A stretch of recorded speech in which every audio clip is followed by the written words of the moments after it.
Welcome back to Sunny Live Chain. Thank you so much guys for tuning in. Well guys, I'm back again with Mzansi Soap Stories and namhlanje sikhuluma ngenimba.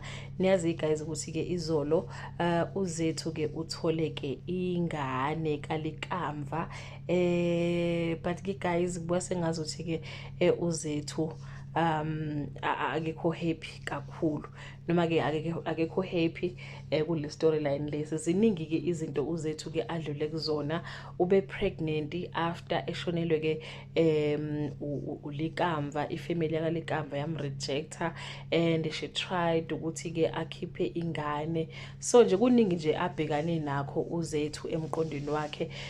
But guys into bede simangaza kakhulu ukuthi how bathi premature lena enkulu kangaka, nanokuthi premature ethi izalwa bese ithathwa uma wayo, iphathwa uma wayo kwaphela. I-premature ethi izalwa same time ibiphuthunyiswa ke NICU. So nje akujwayelekile but ke i-story after all.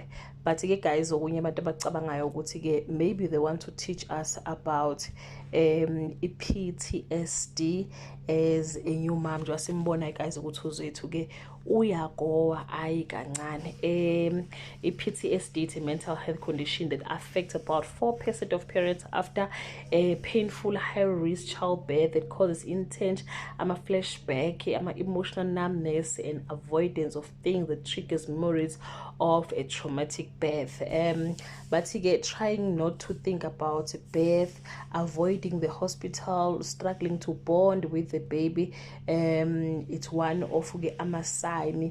So I think this is very educational guys abazobekwenza lapha ngozethu. And mangabe uqhubeka ucheck ama-teasers kuyavela guys ukuthi ke uzethu uzogcina nje engakwazi ukuthi abonde nengane because of the situation. But uthumeka kunokuthi understand isimo sikazethu ke uzofuna ukuthi ke ahamba ecourt ayothi ingane uzethu akayifuni ingane izoba senkingeni noma ingane izoba kwi-risk.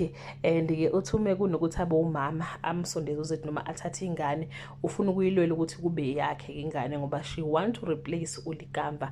We don't know how will the story unfold, but the whole month of August it will be about uzethu nomntwana nothumeka family yakwaZondo nje just playing around leyo circle leyo. So yeah guys, but I think it will be more educational le storyline ke se nimba.